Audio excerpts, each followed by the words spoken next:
Church, let's turn our Bibles now for the final time to the book of Daniel. We are in Daniel chapter 12 this morning. We're going to finish up our exposition of this book even now. Let's go ahead and stand up for the reading of God's Word as we recognize that God's Word is inspired. It is the infallible and inerrant Word of the true and the living God. Daniel chapter 12, the whole of the chapter is our text this morning. Listen carefully now to the Word. At that time shall arise Michael, the great prince, who has charge of your people, and there shall be a time of trouble, such as never has been since there was a nation till that time. But at that time your people shall be delivered, everyone whose name shall be found written in the book. And many of those who sleep in the dust of the earth shall awake, some to everlasting life, and some to shame and everlasting contempt. And those who are wise shall shine like the brightness of the sky above, and those who turn many to righteousness like the stars forever and ever. But you, Daniel, shut up the words and seal the book until the time of the end. Many shall run to and fro, and knowledge shall increase. Verse 5, Then I, Daniel, looked, and behold, two others stood, one on this bank of the stream and one on that bank of the stream. And someone said to the man clothed in linen, who was above the waters of the stream, How long shall it be till the end of these wonders? And I heard the man clothed in linen who was above the waters of the stream. He raised his right hand and his left hand toward heaven, and he swore by him who lives forever that it would be for a time, times, and half a time, and that when the shattering of the power of the holy people comes to an end, all these things would be finished. And I heard, but I did not understand. And then I said, O my Lord, what shall be the outcome of these things? And he said, Go your way, Daniel, for the words are shut up and sealed until the time of the end. Many shall purify themselves and make themselves white and be refined, but the wicked shall act wickedly, and none of the wicked shall understand, but those who are wise shall understand. And from the time that the regular burnt offering is taken away, and the abomination that makes desolate is set up, there shall be 1,290 days. Blessed is he who waits and arrives at the 1,335 days. But go your way till the end, and you shall rest and shall stand in your allotted place at the end of the days. May God add his blessing to the reading and the hearing of his holy word. Amen. You may be seated. All right, Gospel Fellowship. We have seen in this book, we have seen lions, we have seen beasts, we have seen the fiery furnace now, we've seen visions of various kinds, we've seen the supernatural visitor that's come to speak to Daniel. And I'd like to ask you a question this morning. Please don't answer out loud, but in our exposition of this series, have you come to a better understanding of the book of Daniel by this time, after all of these texts that we've preached? Would you say that your understanding is a little bit better of the book of Daniel? If you say yes, that's good. That makes my heart happy, because that's the point of expository preaching, right? That's why we go through books of the Bible, passage by passage and text by text and verse by verse. We're trying to make the scriptures plain and intelligible and understandable to the people of God, so that you would not only believe it, but that you would also, by God's grace, obey it, right? That's the point of expository preaching. Now, if you honestly say no, your understanding of the book of Daniel is not any better now than it was at the beginning of the series, then I'm not going to fault you necessarily, because even Daniel himself, look at your Bible, when it comes to the end of this text, in fact, at the end of the whole book, Daniel says in chapter 12, verse 8, I heard, but I did not understand. So even Daniel is perplexed at all that he's seen and heard. He comes to the end of this revelatory experience, and Daniel can still throw up his hands and say, I heard it, but I don't understand what all these things are. And so if you find yourself clouded to some extent in your understanding of the book of Daniel, that's okay. He was perplexed as well. Okay. So let's try to gather up here as we're going to conclude this expository series in the book of Daniel, to just gather ourselves for a moment, and then I'm going to try to do something. I hope that's going to make this passage a little bit clearer. But let's just remember the context of this particular text in Daniel chapter 12.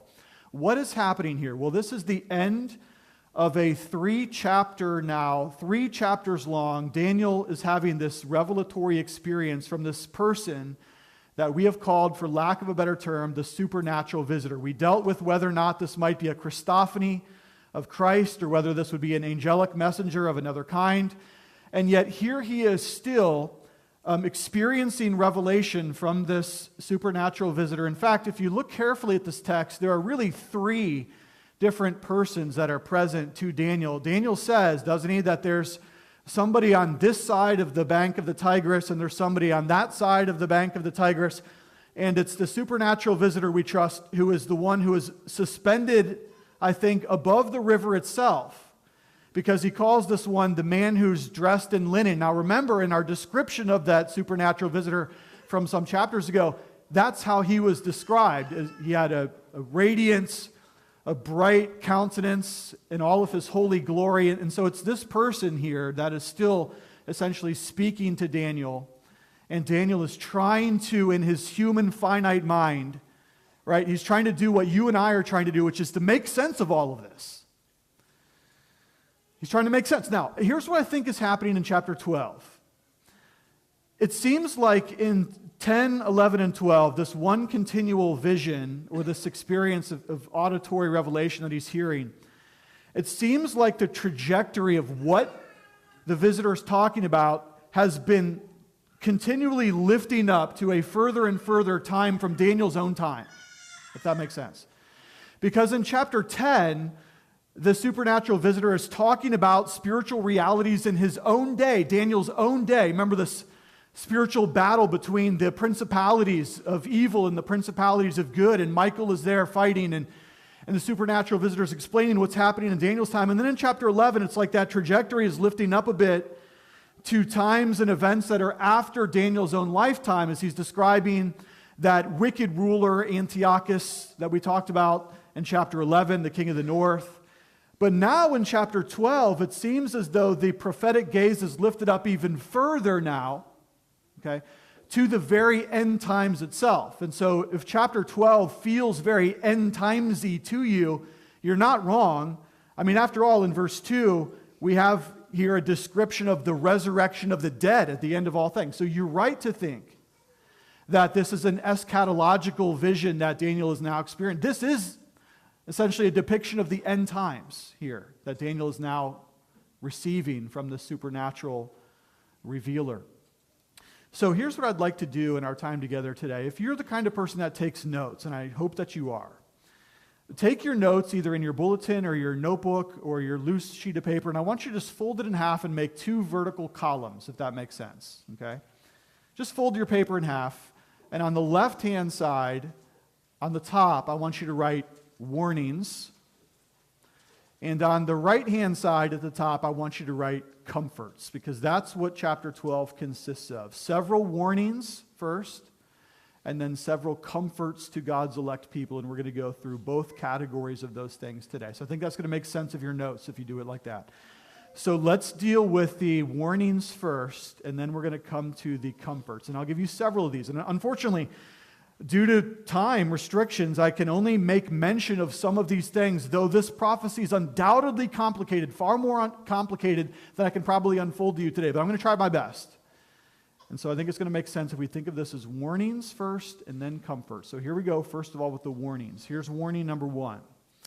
If you look at verse 1 in your text, it says in the second sentence, "There shall be a time of trouble such as never has been since there was a nation till that time." Now, what does that sound like? That sounds like what we otherwise call the Great Tribulation, right? There's going to be a time of terrible, tumultuous tribulation and affliction. So sometimes when we're talking about eschatology, we use the phrase, the Great Tribulation. Now, even here, I have to just clarify that there are a number of different viewpoints on what that means. The Great Tribulation, or simply Great Tribulation. Let's go through a couple of those options, okay? Our dispensationalist friends, and we're not a dispensationalist church, we're covenantal, but the dispensationalists, they typically push off the Great Tribulation to the very end of the eschaton, to the very end of the end times, and they will typically define the Great Tribulation as something like the 7 last years before Jesus returns, right? You've probably heard something like that before. Sometimes they get fancy and split that into 3.5 and then 3.5. There's all kinds of iterations of dispensationalism. If you hold that position, fine. I'm not going to try to talk you out of it necessarily this morning. I just need you to know that's not the only position on the Great Tribulation. Our preterist friends will hold that the Great Tribulation primarily consists of that time surrounding the year 70 AD, where the temple itself was destroyed. Remember, Jesus predicts that in the Olivet Discourse in Matthew chapter 24. And it happened. 70 AD, the temple was destroyed by the Romans. And so many of our preterist friends would say the Great Tribulation is that period of time, those intense months of warfare and bloodshed in which the Romans surrounded and destroyed the temple in Jerusalem 70 AD. Now, I don't hold either one of those positions, to be honest with you.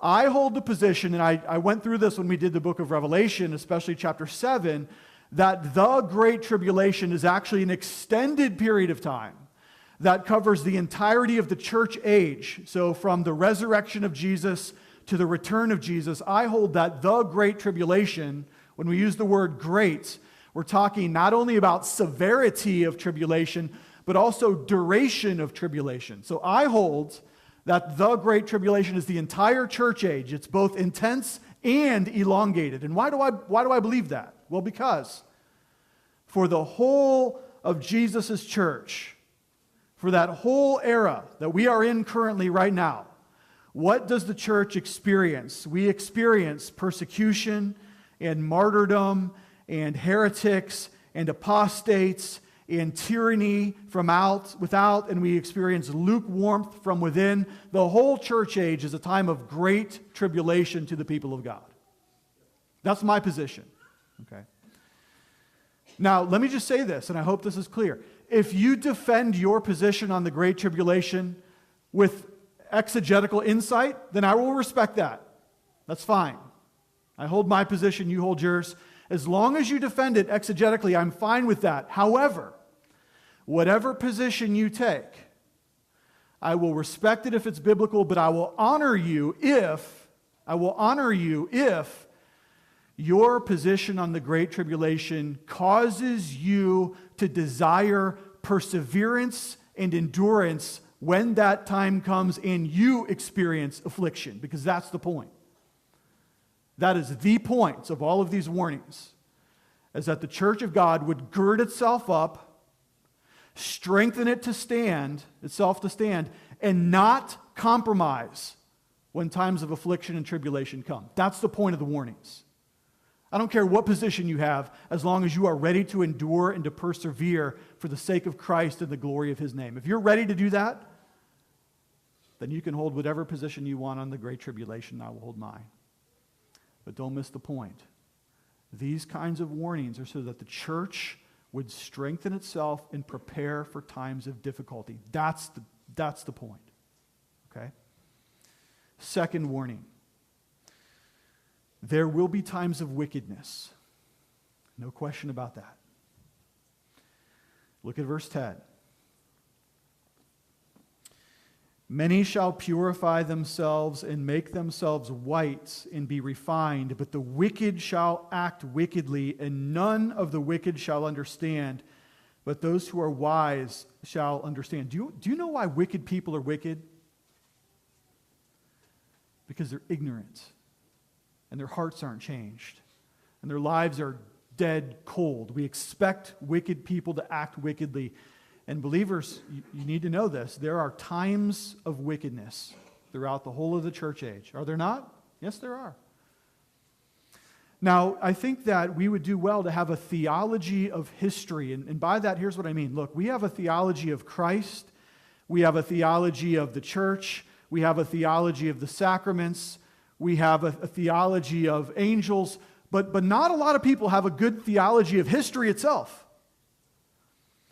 And so what does that cause us to do if we don't have a good understanding of how history works? Well, it causes us to usually take up one of two insufficient views of how history works. And here are these two insufficient views. Some of us, even some of us in the room, we have what I would call a utopian understanding of how history works. And that is to say that you believe that as history progresses, things are getting better and better all the time, right? As medicine advances and technology advances and as science advances, some of us have this understanding, I think it's too superficial though, that things are just getting better. Some people believe that. Other people of you, maybe you're in the opposite camp, you are a dystopian, meaning that what you think is that history is always getting worse. And that there was somehow, maybe it was in the 1950s, or maybe it was in the Pilgrim era, or maybe the Pilgrims or the Puritans or the Reformers, somehow you believe that there's a golden age and we are declining. We are entering into some sort of dystopic period of history. Listen to me. Those are both too simple to be true.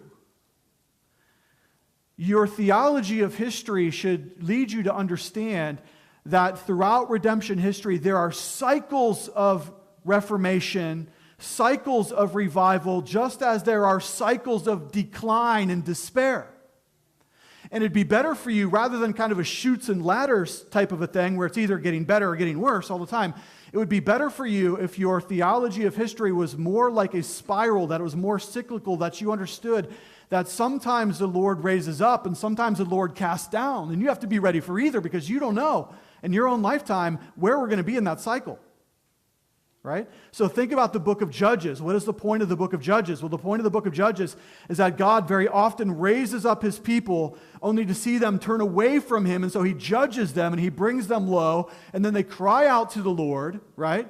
And so what happens when they cry out to the Lord? The Lord revives them again, and so on. History works in this sort of spiral-like approach, even as it's moving towards the eschaton. Yes, history is moving in a particular direction. It's moving towards the judgment.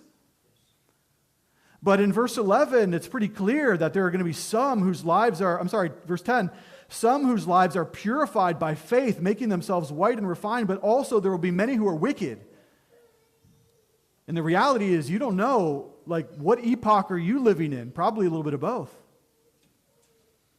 Now, if you don't like the idea of the spiral, if that doesn't make sense to you, then maybe it would be good for you to think of history theologically as like two tracks, like a railroad.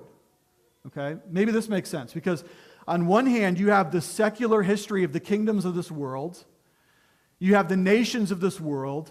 You have elections. You have one king rising up, another king being displaced. You have the wars and the plagues and the famines and all of the things that are in this world. But parallel to that, running parallel to that is what? It's the kingdom of God advancing. And sometimes your mind is so caught up on the one track that you're not looking at the other. The fact of the matter is that God is advancing his kingdom all over the world, even right now. There are two parallel tracks of history. Don't be so confused by the one that you forget about the other, and vice versa. And so this text comes across as something of a warning that, yes, there are times of wickedness, and perhaps even coming. Third, and this is going to be complicated here, so bear with me. The text mentions the abomination of desolation. Now, this again becomes something of a technical term when we talk about eschatology or the study of the end times. Look at verse 11. From the time that the regular burnt offering is taken away and the abomination that makes desolate is set up, there shall be 1,290 days. Now, what in the world is that?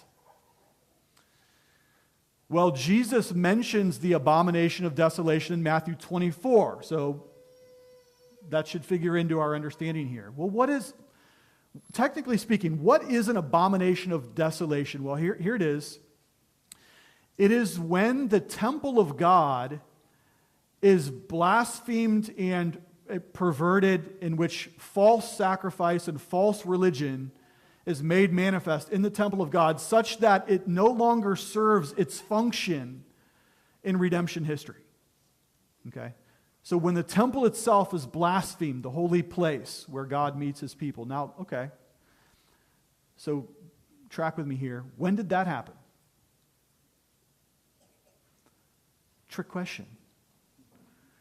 Because it's happened multiple times. Let me give you several. In 2 Chronicles chapter 36, an evil king that we know, because we heard of him much in our study of the book of Daniel, comes to power in Babylon, Nebuchadnezzar by name.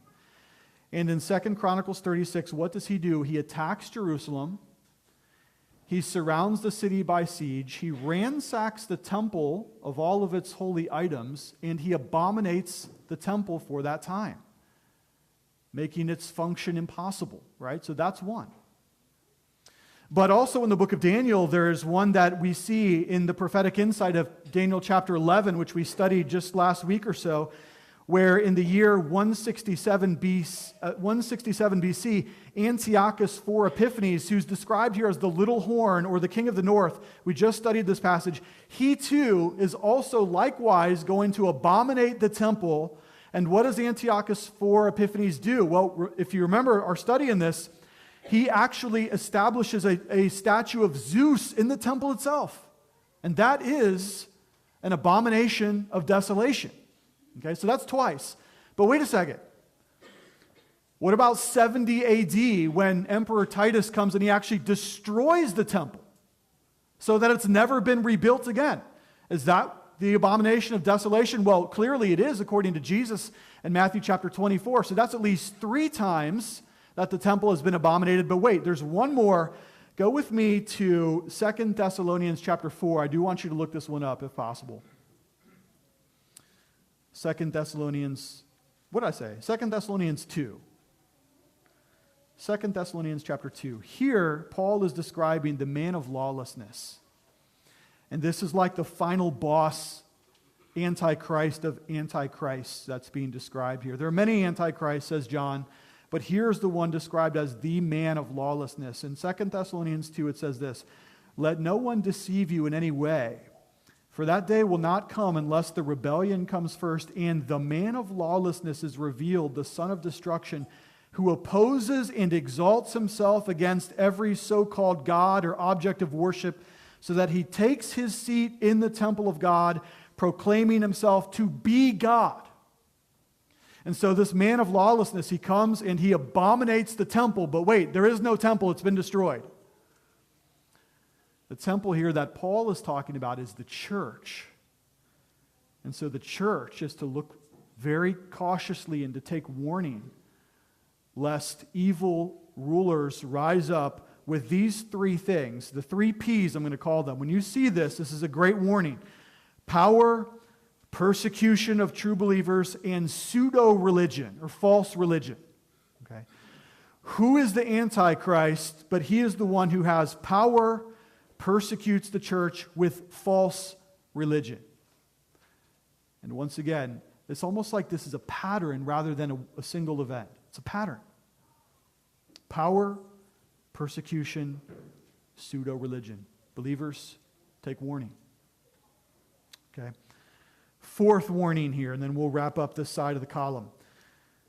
Back to Daniel. Pretty clear warning here that judgment is coming. Look at verse 2. "Many of those who sleep in the dust of the earth shall awake, some to everlasting life and some to shame and everlasting contempt." If you read verse 2 and you thought this was talking about the resurrection of the dead, you were right. That's exactly what's being talked about here. Now somebody may say, now wait, isn't the resurrection, that's a New Testament doctrine? Yes, it is. And certainly we know much of what we know about the resurrection of the dead from the New Testament. We think of John chapter 11, Jesus and Lazarus. We think of 1 Corinthians 15, Paul's extended discussion on the resurrection. But here in the Old Testament, we have one of several places where even the Old Testament predicts the resurrection of the dead at the return of Christ. And so what we are to picture here is this massively significant eschatological event in which, as Christ returns, the dead are raised, right, from their graves, from the dead. And what happens to all of the dead who are raised? They are judged. And they are placed into, according to Daniel 12, two categories. What are those 2 categories that are described in verse 2? Well, let's look at it again. Some to everlasting life, and some to shame and everlasting contempt. Here's a very clear warning of the judgment to come. And we would all do well to ask ourselves, on which side of that judgment line are we going to fall? Okay? It's a warning of judgment. So when we look at Daniel 12, it's pretty clear. We've got tribulation, we've got abomination, we've got end times or eschatological materials here, probably hints of Antichrist, certainly the judgment to come. And if you're saying to yourself again, like, okay, I know I should be getting this, but am I the only one in the room who does not understand these things? I will tell you, no, you are not the only one in the room who does not understand these things. These things are very hard. But here's what I want to tell you by way of consolation. If you are confused by the order of these events, put that aside. What I'm more concerned with is that your heart is right before the living God. That's what I'm concerned with. Okay? Faithfulness. Faithfulness to the sovereign God. That's the main point of the book of Daniel. Faithfulness. That's what these warnings are trying to elicit from us. That we would look into our hearts and say, Lord, am I ready for this? Am I standing on solid ground? Am I right with you, oh God? That's what we want to elicit from texts like this, difficult though they are. Now, that all being said, take the other column of your notes and let's now give you several consolations or comforts for the godly. Okay? First comfort is right out of the gate in verse 1. Look at the comfort of Michael the archangel in verse 1. At that time shall arise Michael, the great prince, who has charge of your people, and there shall be a time of trouble. We covered that. Such as never has been since there was a nation at that time. Okay, serious trouble indeed. But at that time your people shall be delivered, everyone whose name shall be found written in the book. So here's your first comfort. There is angelic help for you. Now, if ever there was a book of the Bible, now that we're finishing Daniel, which promises to us the angelic help of God's presence, it's the book of Daniel, right?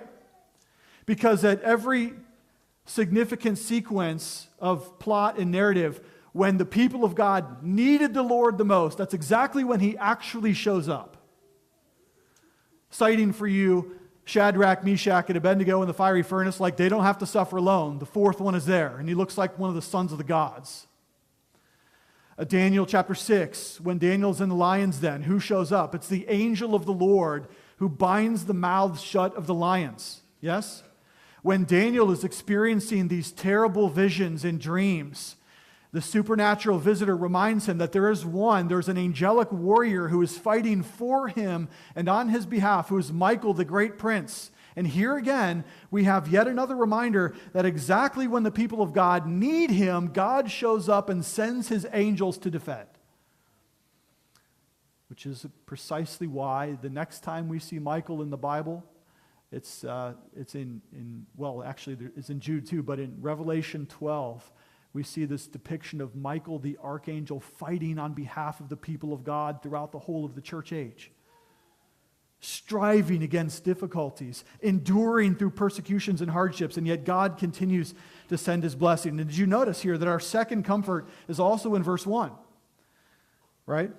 Because what else is comforting in verse 1 of chapter 12? Well, it says this, at that time your people shall be delivered, everyone whose name shall be found written in the book. And if you say, what book?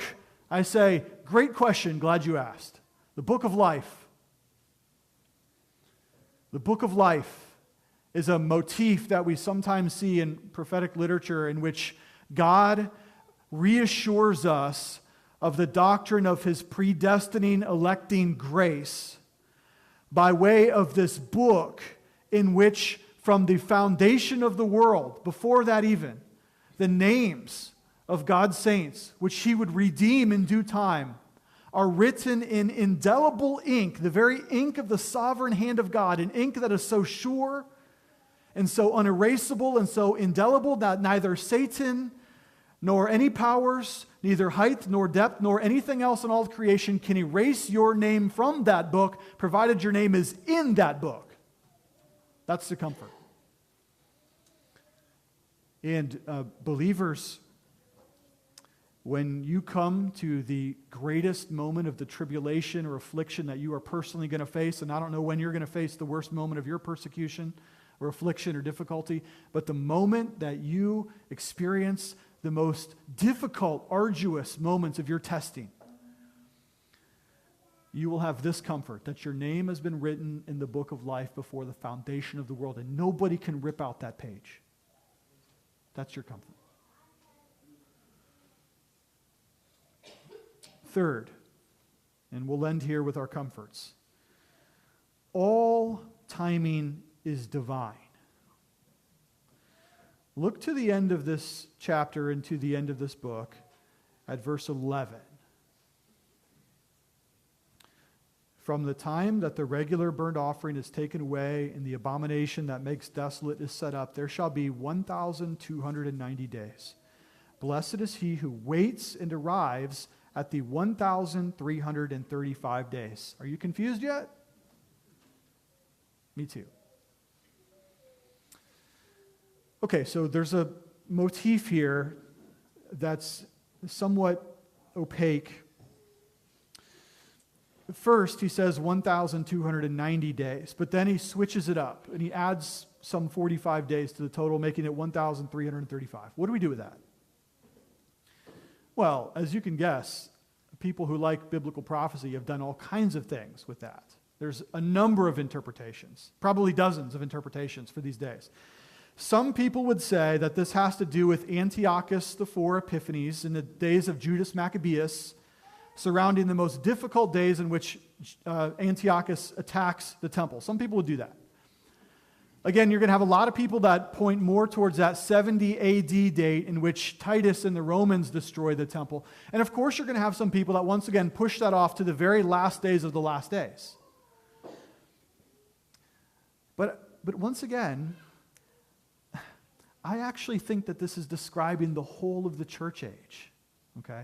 That these are not literal actual days here, but rather it's a figurative way of speaking. Because notice what he says earlier. He describes it as times, verse 7, time and half a time.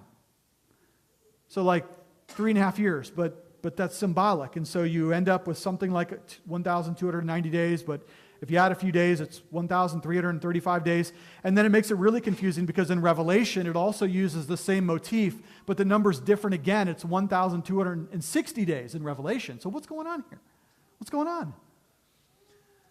I think what's going on here is that this is a way of saying that all of the times are in the hands of the Lord.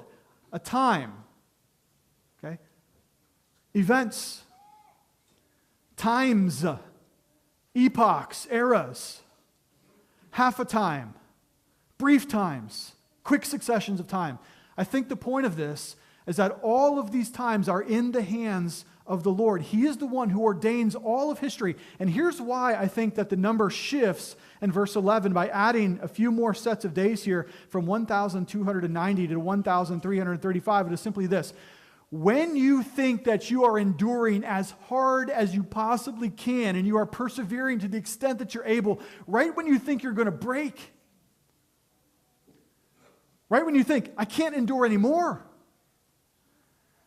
that is exactly when God, by His sustaining strength, gives you the ability to hang on just a little bit longer. That's why the number gets bigger there.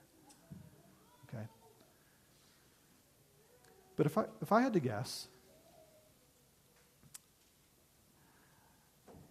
you're probably not as concerned with that as you are what's going to happen on Tuesday, right?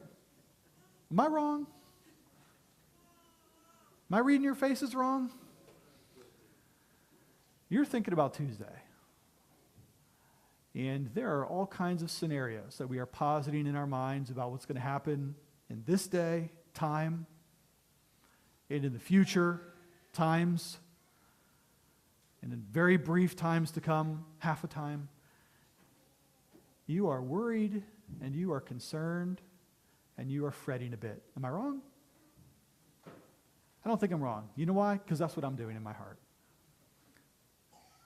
And yet, here's exactly where we have to be sure and confident in our doctrine that God controls all of the times. Nothing happens outside of His divine plan. Will there be times of hardship? Very likely so. But God is going to sustain and to persevere and to hold His church through all of it so that we have the strength to go not only 1,290 days, but all 1,335 days that are required of us. So let's finish up Daniel. Next week, we're going to start Romans, so get excited about that. I'm excited about Romans. We got one more verse, though. In verse 13, the book ends, "But go your way till the end, and you shall rest and shall stand in your allotted place at the end of the days." What does that mean, that Daniel is to go his way? What happens to Daniel? Well, honestly, we don't know. What does it mean, go your way? Well, here's a couple possibilities. Maybe Daniel simply goes back to the pagan empire that he's currently serving, which would be the Persian Empire, and he faithfully serves out his days as an exile, an aged, elderly, faithful exile. That's one possibility. Another possibility is that go your way is actually Daniel's freedom to now go back to the promised land. Remember how we talked about the fact that Daniel was stuck as an exile and many of his brothers went back to Israel? Maybe this is Daniel's freedom to go back to the promised land. I have a suspicion, though, that this is actually his death. At the end of the book, Daniel dies. To go your way is not, in fact, the way of this world, but it is the way of the citizen of the heavenly places of which you and I also belong. We are citizens of heaven, church. It's true that we're patriots and faithful citizens here, I hope, but we belong to a different and greater kingdom. And when Daniel is given permission to go his way here, that is the way of the Lord, and it is the way of faithfulness. I hope that's what this book has instilled in us.